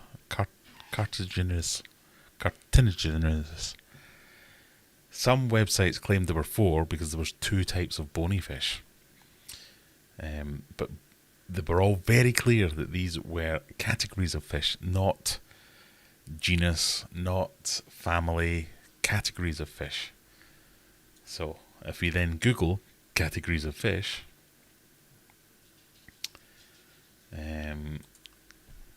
scientific classification of fish, for instance, bony fish, cartilaginous fish, and other type of fish, which are the jawless ones, basically. So some say 3, some say 4, but 4 wasn't an option, so you have to then go to 3. So that kind of category. So, like I always say, it's not what's actually correct, it's what I found on the search that I did. But that kind of category includes humans. Doesn't matter. That was the answer. You're going to get some wrong. I thought it was species. Yeah. Whatever. That's why I said category, not species. Yeah, thinking species. I was thinking species. Yeah, that's the point. I was trying to catch you out. I got a lot of crap in the last few weeks about my quizzes being too difficult. So, which actor played Dory in Finding Nemo? I gave you 10 of those kind of questions. I just put in one little trick question. Trick questions. Yeah. Do you know what that is? You hear that? It's the sound of the tiniest violin playing just for you. But no, I apologise. So, I would like to give prizes to the top 3 people. So, big face. Oh no, that's not what I meant to do. Right, I'm going to trust you. If you were one of the top 3 people, send me a message, send me an email to that email address. If you can see that, graham@aquariumadventures.co.uk. If you were in the top 3, you get a 10% discount off anything at aquariumadventures.co.uk. If you were number 1, I'll also send you a care package of foods of some description. So I'll send you some physical stuff.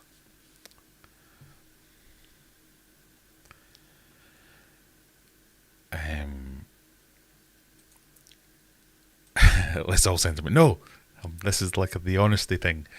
You have to be honest. I will check back. And if you claim a prize you have not won, I'll do nothing about it.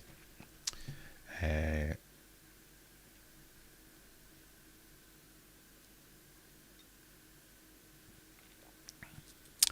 don't think these categories are even scientific. I'm sorry.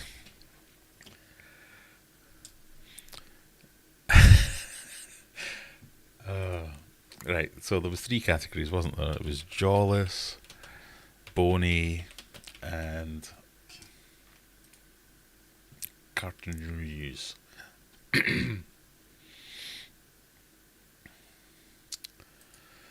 So, first answer we find 3 Kinds of Fishies by Cindy Gregg. So this is a document that talks about why there are 3 kinds of fishies. I'm sorry, OBS is not happy with me.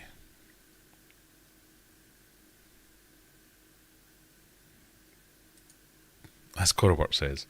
In other words, lampreys, normal fish, and sharks. Yeah, that's what I was going with. That might have been too easy a clue.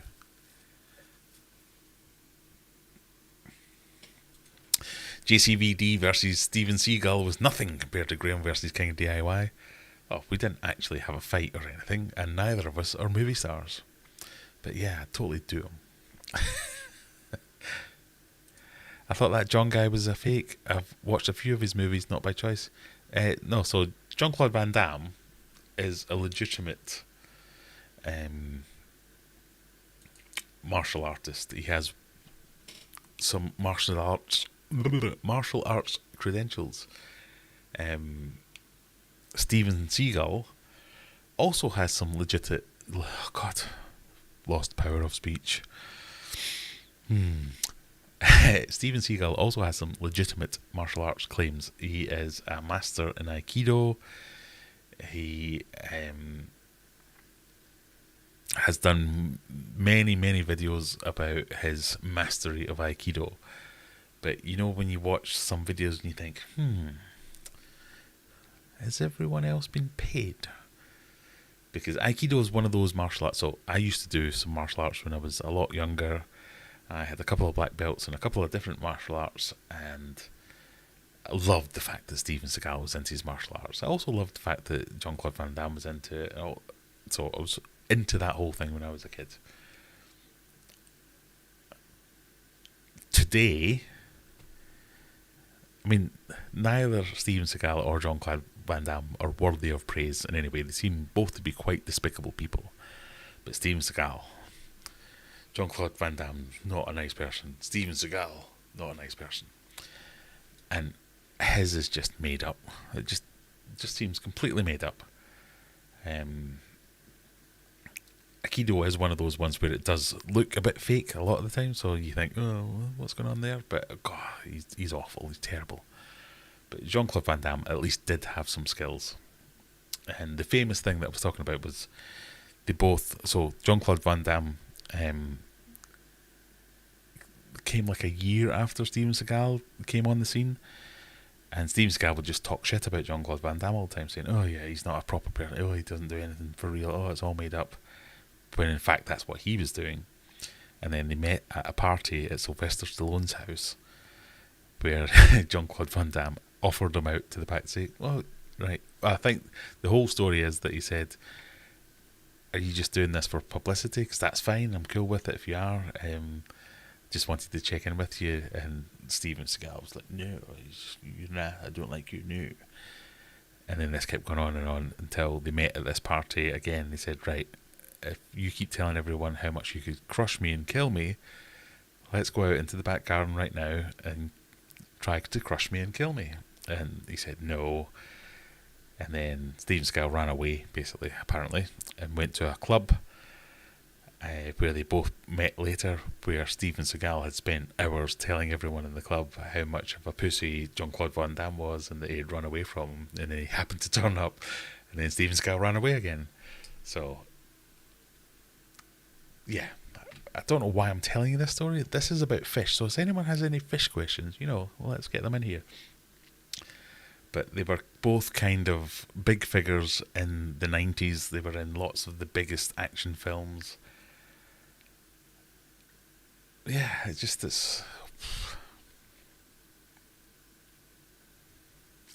one of those things. He's an actor, a professional liar. Quite right. I thought Steven Seagal was a famous Aikido practicing. Yeah, he was. But I think he was dodgy then.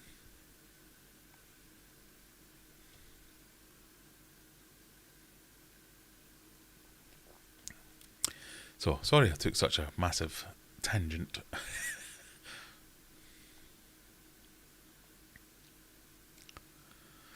Oh, heaven. Bloodsport is still one of the best movies ever made. Yeah. So, like I say, I went down a bit of a rabbit hole researching Steven Seagal and Jean-Claude Van Damme.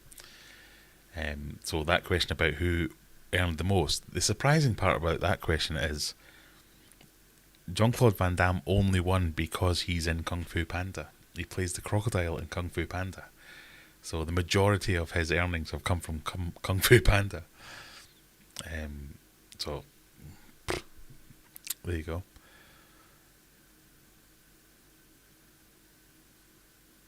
Sorry. To answer what you were saying, they polled a load of film reviewers about their films. So there was they were picking out who was the best to settle the beef.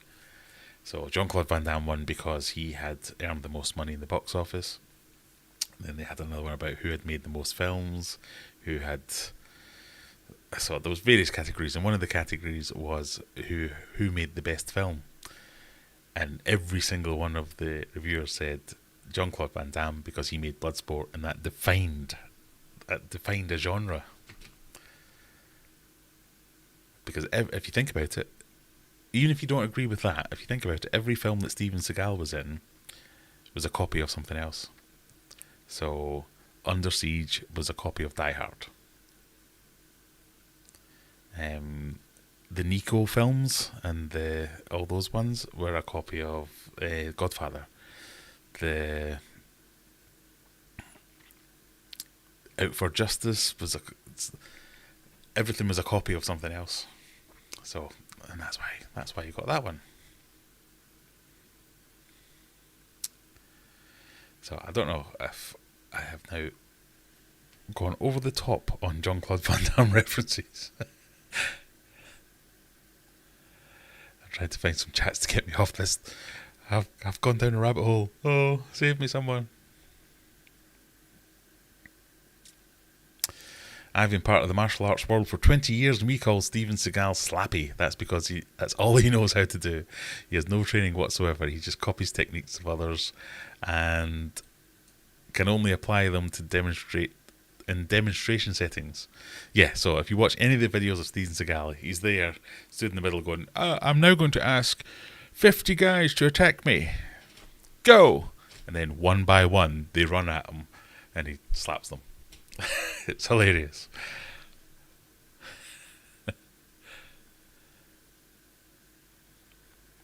I'm surprised Jean-Claude Van Damme, I am Steven Seagal, have not been on Cobra Kai. Well, apparently, because they were the 90s pop stars, the 90s action stars, they were both asked to be in Expendables. You know, the movie with like Sly Stallone, Dolph Lundgren, Arnold Schwarzenegger, all the guys from the 90s. And the only reason Steven Seagal wasn't in it is because he asked for more than any other person that was in it.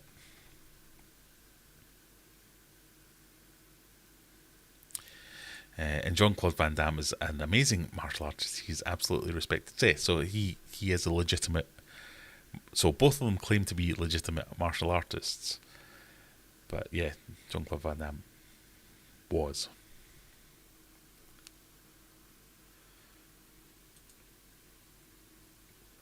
My Taekwondo exam was so old at the grand age of 16 that during drills my kicks would go over the heads literally of all the other children training at the same level.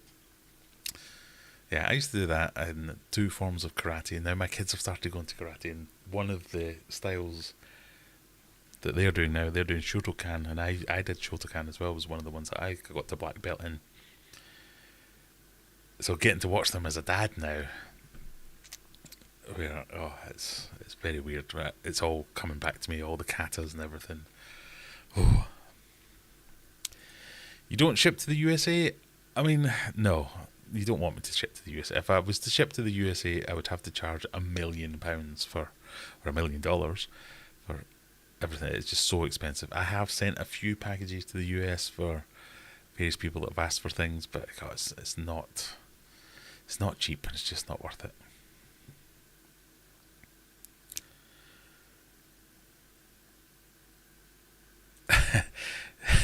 I agree 100% with this comment. Steven Seagal is comparable to those karate instructors that say they can shoot energy and power balls at their opponents that knock them down. You know, the ones where they just run at them and they go, ha! And they fall over. And you're like, that's so embarrassing. Why would you do that?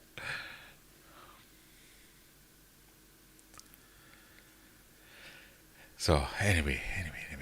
JCVD was a martial arts champion. Yeah, I mean, and this is where it gets messy, because Steven Seagal claims to be a martial arts champion, but he wasn't.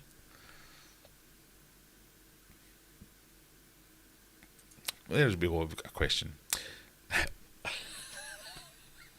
Sorry, that made me laugh. I went, question, we can get off this now. What is the smallest fish that could put a slap on Steven Seagal? I would go with a guppy. Mr. Miyagi kicks both their bums.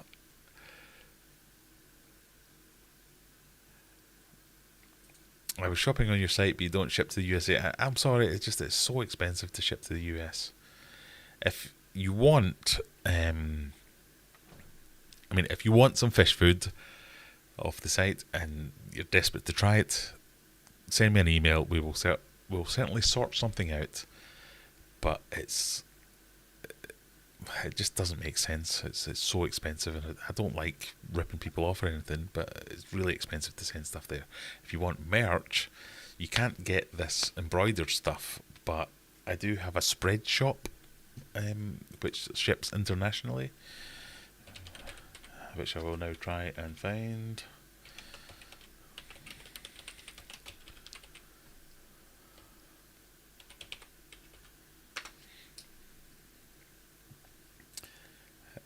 That just made me laugh there because I searched up Aquarium Adventures merch. I had an email from someone saying, "This is ridiculous. I bought this product off you, and you won't entertain a refund, and it's defective. It's never worked, and you charged me over the odds." I'm going, "Oh my god, what's this?" I don't want anybody else. We'll have to sort this out. Someone had bought like some kind of game, it seemed, at Aquarium Adventures in Ohio, and then emailed me when it broke. I ended up doing like what the hell is all this about? Anyway, small face. You can go here. That's not worked, has it?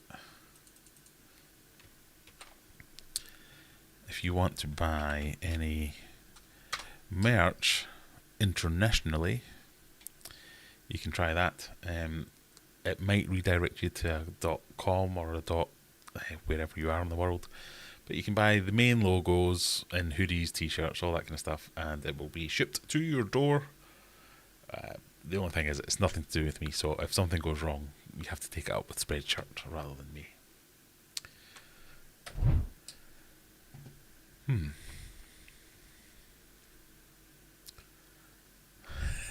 Chicken fist. I couldn't do origami now without putting my back out.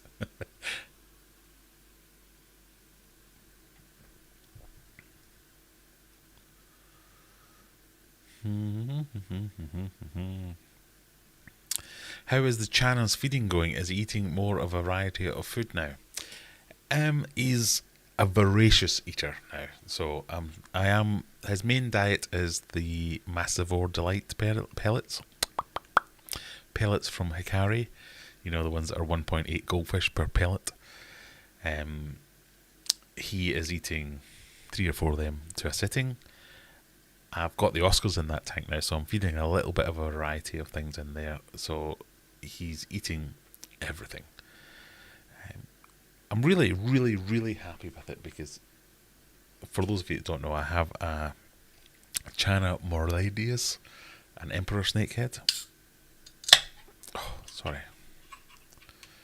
Oh. We're now on to, so this is where the night's going to go horribly wrong. We're now on to Tram, the 8% juicy double Nipa.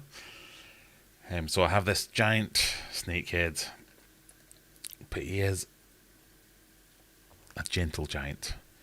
So he feeds vigorously.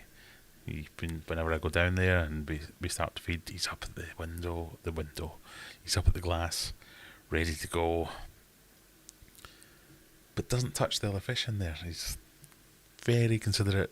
Leaves them alone. He's fine. So I've fed a variety of things from frozen foods, like your bloodworms, coops, and your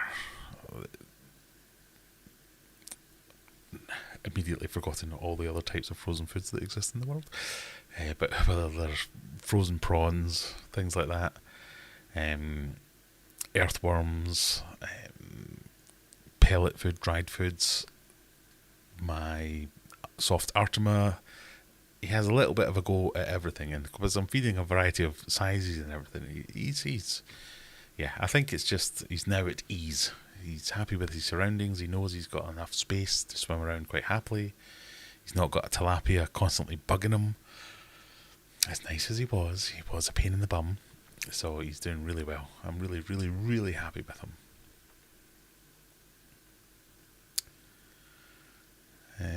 Can I get lessons for the little violin as prize for second so I can play it for people?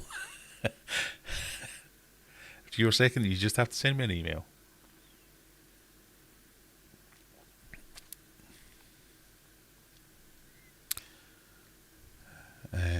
it's funny because nobody gets upset by fake martial artists, but if you said you were trained by the Navy SEALs or something, instead of some Aikido trainer, your career would be over. But yeah, I can get behind that. Shotokan is good stuff. I used to spar a black belt from that style. I love that Kiburachi stance. I studied Muay Thai and Ishinryu of Okinawa.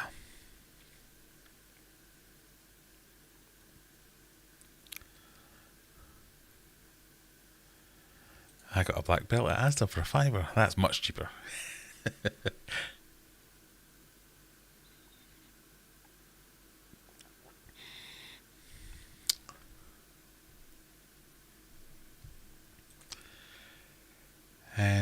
You didn't have the freeze-dried bloodworm last time I looked. I don't have all the foods, so... And to be completely honest, all the foods that I sell on my site are commercially available elsewhere. I might be able to sell them a little bit cheaper because I buy in bulk and then sell it off myself. But there's pennies in it, to be honest. But all the food I sell is food that I have fed somewhere where the person who manufactures it is happy for me to resell it. So a lot of people aren't happy for me to repackage and resell the food that they make, which is perfectly fine, perfectly understandable.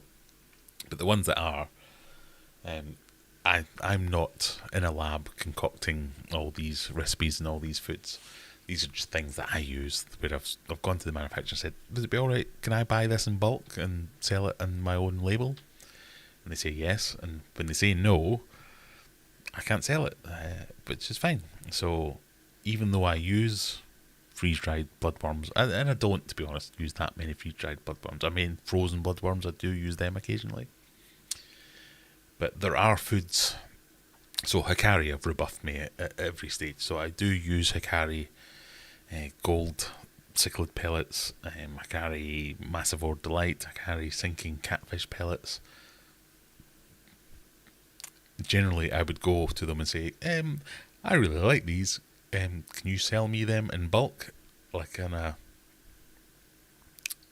trade deal, and I repackage them? They say no. I go, fine. It doesn't mean I'm going to stop using them because I use what I use. But the ones where they say yes, then I get to resell them. And the only way it works is I resell them for about the same price as you might be able to find them, and they make a... So I have to sign an NDA to say that I can't tell you what the other supplier is. So I just have to say these are my fish foods that I use that I'm allowed to resell. So if there's anything... so for instance, can I show you this?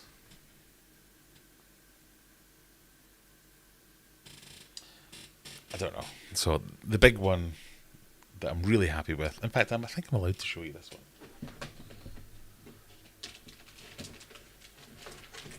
They didn't make me sign an NDA. It's aquaculture. So this is the one. These are the freeze. These are the soft Artemia pellets, which look like this. These are my favourite food. Favourite food for any fish. They're completely natural. Really good uptake by any fish. I've never had a fish refuse them, and they do great.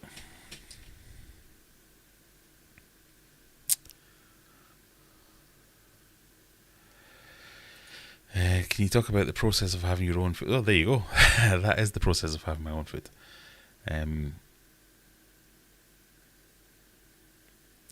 What was the most interesting one you used? The most interesting one is the soft Artemia, and it's because it was put onto me by my discus specialist who swore by it. So all the discus, that was his main thing that he fed, when every other discus specialist was all on beef heart.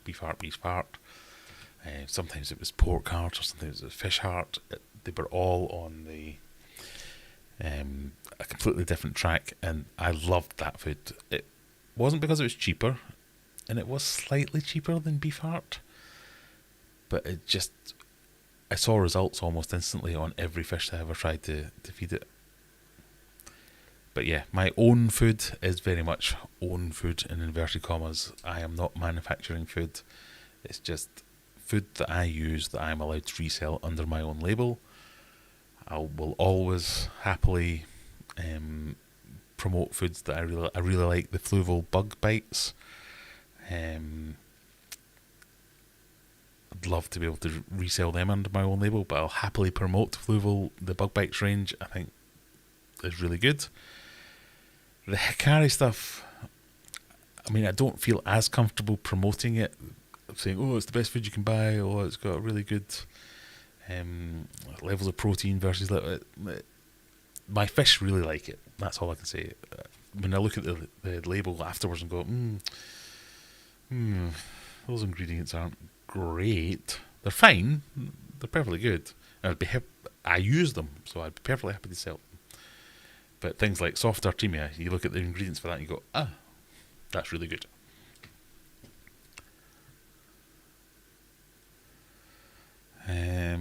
Craig's got blisters all over my foot.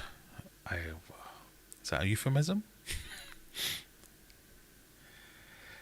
Has everyone seen the new species of Oscar that Dan's fish got? Oh no, I'll need to check that out. Question, do you think if we hadn't left the EU, postage might have been okay? No. It's always been ridiculously expensive to send things to the US.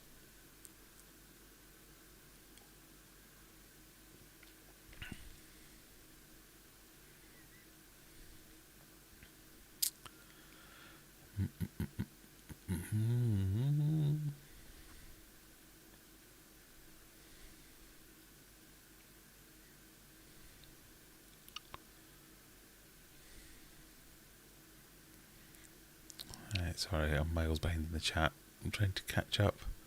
Is that right? Am I reading this right?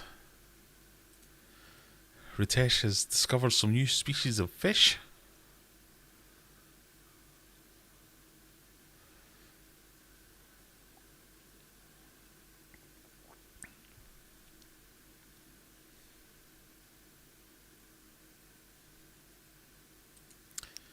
Pattern on definitely Oscar-like, but different from anything I've ever seen. Is that the Oscar? I do like an Oscar. I'm becoming a fan of Oscars.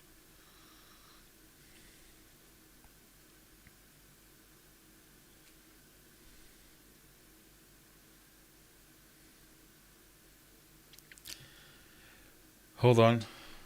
Big news, everyone.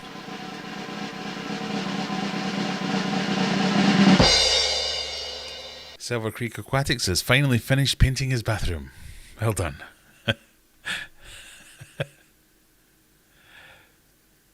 Sorry, I don't know why that made me laugh. An opposition of mine is a Chana called Chana Andro. His name is Andrew, so he did it. I'm going to do the same. So when we look out for Chana Ritesh, is that what we're going to have yet? You're going to send me a few so I can publicise them for you? Have I talked about everything? Good question. I did make some notes earlier. Where did I put them? Who knows? Who knows?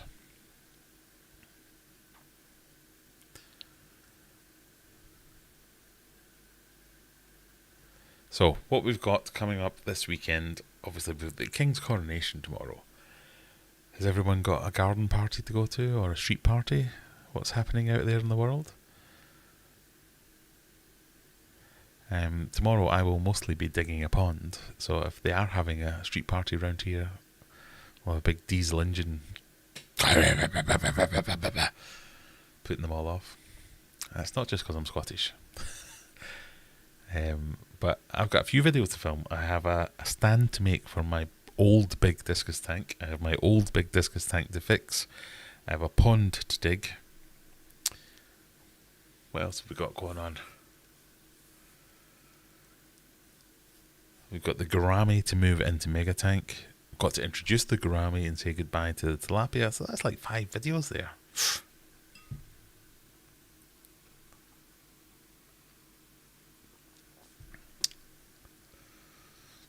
Right, we've got 10 minutes left. We need some Need some questions from the floor.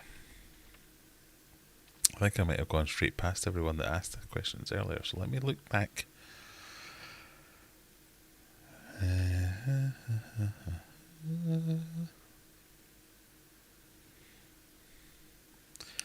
QC Aquaholic loves grappling. Prefer stand-up but love... See, I never get into the wrestling side of things. That was one of the martial arts I never did. And I'd be good at that now. What with my weight.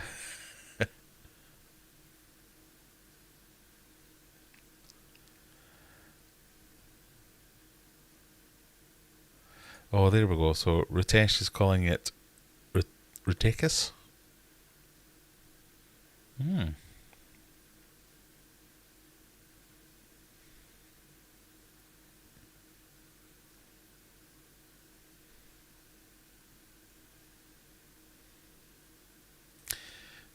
So advice from Rebecca is it's not good formality to name something after yourself, hence a similar situation, Corydorus narcissus.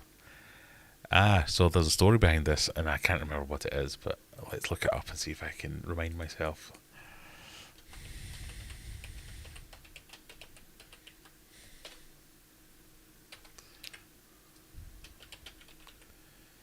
Or if anyone knows the story and wants to tell me.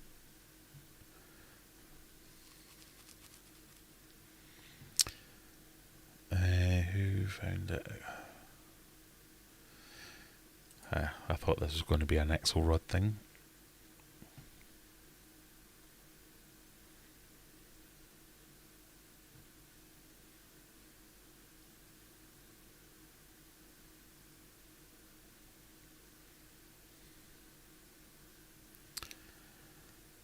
I can't find the actual story, and I can only vaguely remember it. There was some kind of fight over who found it and who claimed it, and then it eventually got called Narcissus, basically after Narcissus, guy who died or drowned staring at himself in the puddle or whatever it was.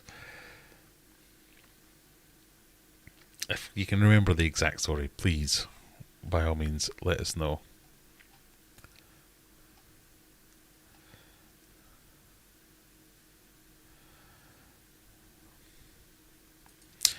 There's a question for the ages. Would you rather have gravy come out of your nose when you sneeze or bacon for fingernails?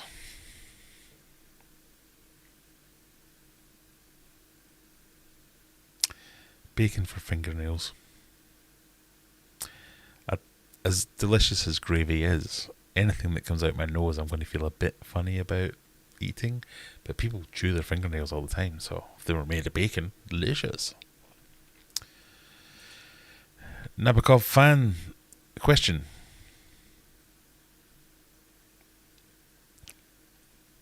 Where? Oh. How are your shrimp doing? Do you feed pollen? I do not feed pollen. I feed Aquarium Adventures shrimp food. I have bought those pollen sticks in the past, and the shrimp have loved them, so there's nothing wrong with them. I have shrimp sticks that I sell, so I have like 10 tons of them. And that's what I use.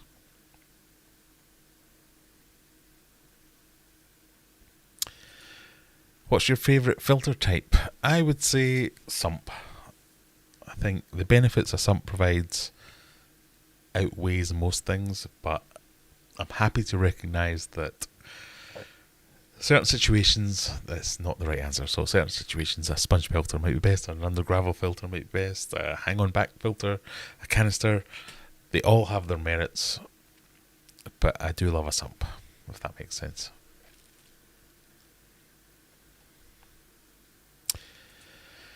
Question: with my leftover BBS, baby brine shrimp, can I put those in an ice cube trays and freeze them for later, and can I do that with my microworm cultures? You certainly can do that with both of those things. Yes, the answer is yes, but you'd lose something. So, and it's not the whole thing, but one of the things that make baby brine shrimp such a good food is because of the way they move. It triggers something in the fish and fry to say, this is food, come and eat me. When you freeze them, that goes away. They're still almost just as nutritious. They're still almost just as good. So you definitely can do it, and definitely lots of people do it, but you just lose that one benefit of baby brines. Question: as you did Shotokan, how hard was your sensei on you? Not very hard at all, to be honest. So I'm going to do a quick check because I've had 4 beers that are quite strong, and remember which one was which because I did both. Canvas line.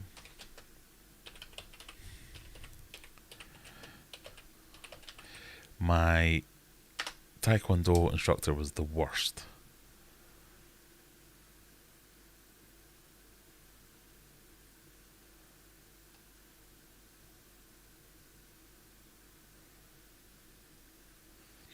So, Shukokai was the one that I did best in.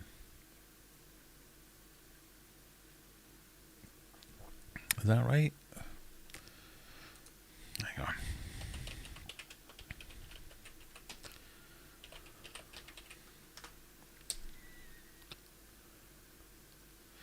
Yeah, so Shukokai was the one where I got to the highest grade of black belt.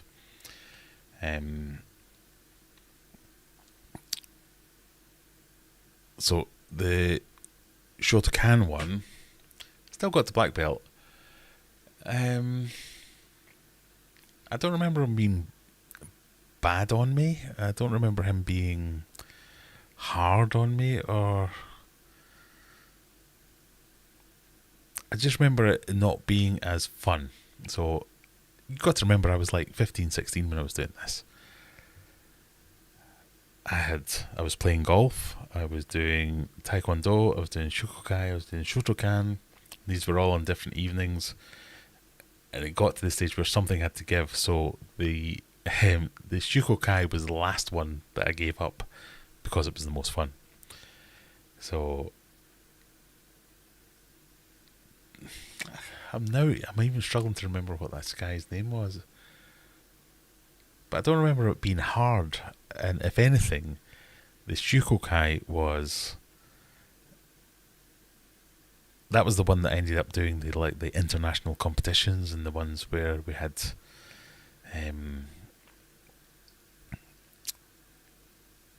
we travelled quite a bit to do like fights and competitions and things like that. The other ones were just, it felt like they were shelling you for money and just screwing you over all the time, whereas this one was trying to progress your skills, if anything. So I don't remember it being hard on me, I just remember it being a bit meh. This is just another karate class.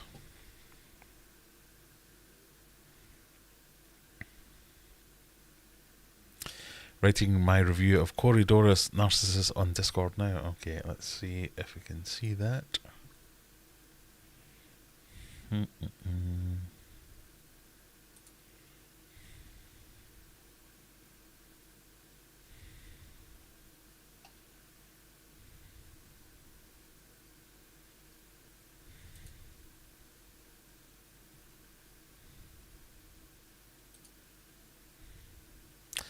I'll have to come back to that, I think.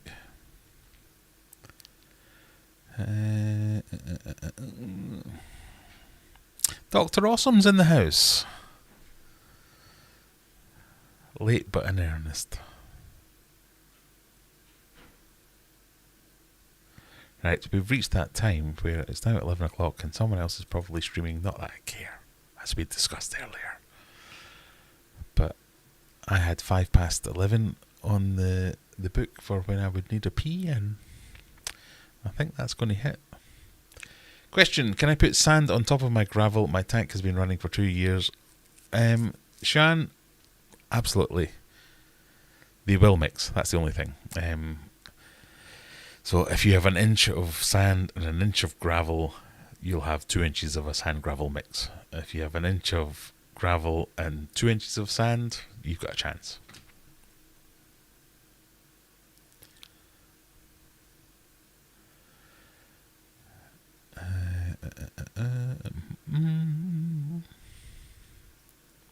There you go. As Scott is saying, the cold water aquatic stream has just started. If I could ask you all to be very well behaved and go over and say, hello. I've been sent over from Graham at Aquarium Adventures. Entertain me. And we'll see how we get on. Because it's reached that time where I have to say goodnight. I've had 4 strong beers. That's more than enough for me for one evening.